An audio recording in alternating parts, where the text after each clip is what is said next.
wata kena kai da kawana kalo kina ni tumbula waka mata buvali au vina vina kataka na kalo vina kongo au kilani kitondo tostunga mai baka tinani ene kavi vina kanikua au vina vina kataka na kalo vina kongo o ko senga ni dundu nandalingana senga ni lakalaka na lingana me dondo yani se dundu nandalingana me ronga na nomu masu ene kavi na kanikua au kilani kito atiko ni lambasa Baka matay walu na turanga na tamay kito. Iyaw ba vina kataka na kalo vina kongo. Au baka sa mataka teke bumi na ngaw na kiro baka watikina. Medo ba na baki ronondo lukaono misile kino na bula.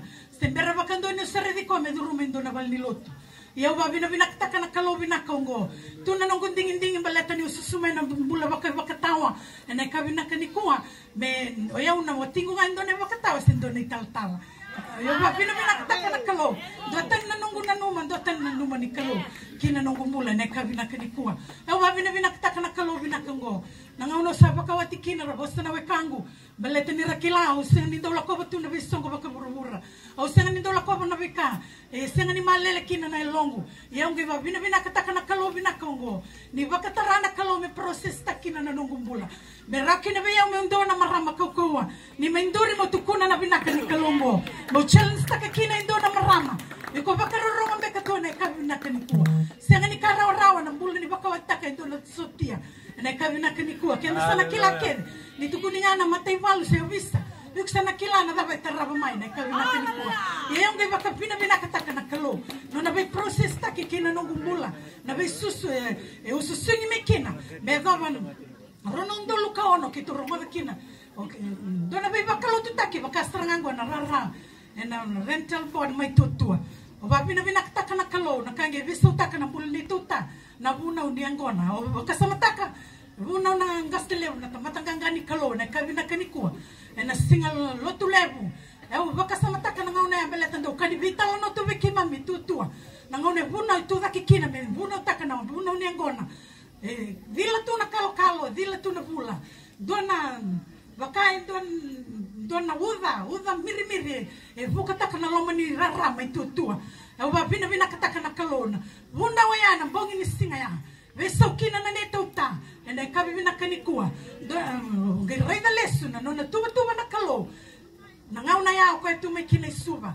Bodyguard tiko ko windo na Minister ni Health. Dr. Seni Langakali. Iyaw gwe baka vina kataka na kalo na mawaya. Daka kina na viva kalo tutake tiko kina na neto uta. Au gwe ba vina kataka na kalo vina kongo. Ena bongi vina kanikua.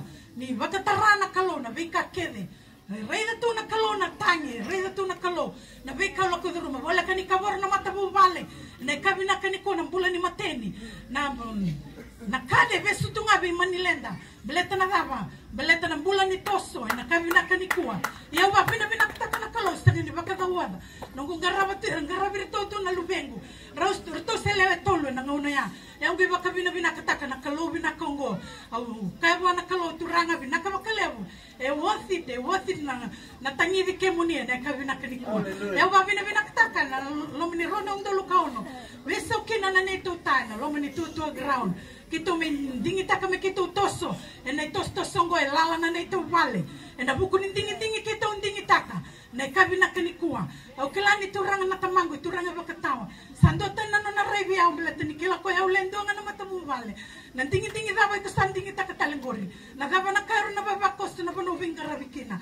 Yung gaba kabina kataka na kalo beleta na tamango. Senga ni kila na kaula ko duruma na besinga. Yung ba bina kataka na kalo. Na kalongo. Beso tabi kina nung bula. Beso taka ng bula ni matabu vale na kabina kanikua. Au gaba bina kataka na kalo bina kongo.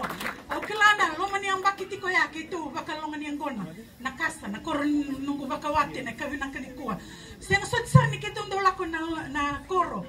Yung gaba bina kataka na kalo sang kito baka nito ta.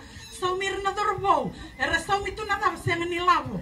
Ruangan na tawai banti mera Tiakina na nitulungan niya ko na bola ka diliman raw. Yan ang ako nakitulong ang makina na bosta ni kalo. May tutua ground. Sanggay kano ito ta. Kinto sana muri man tanga na bosta ni kalo. To sana reda man tanga na damay. Buno takime kandi na se kalaso. To sana bita na nung tulungan niya ko na. Na kabina kaniko. Yawa binakataka na kalo. Na kabina kaniko. Nang ako nakitong bitikin sabi at tulo na yung bakina. Yan ko na yan. Na kabina kaniko. Iyo.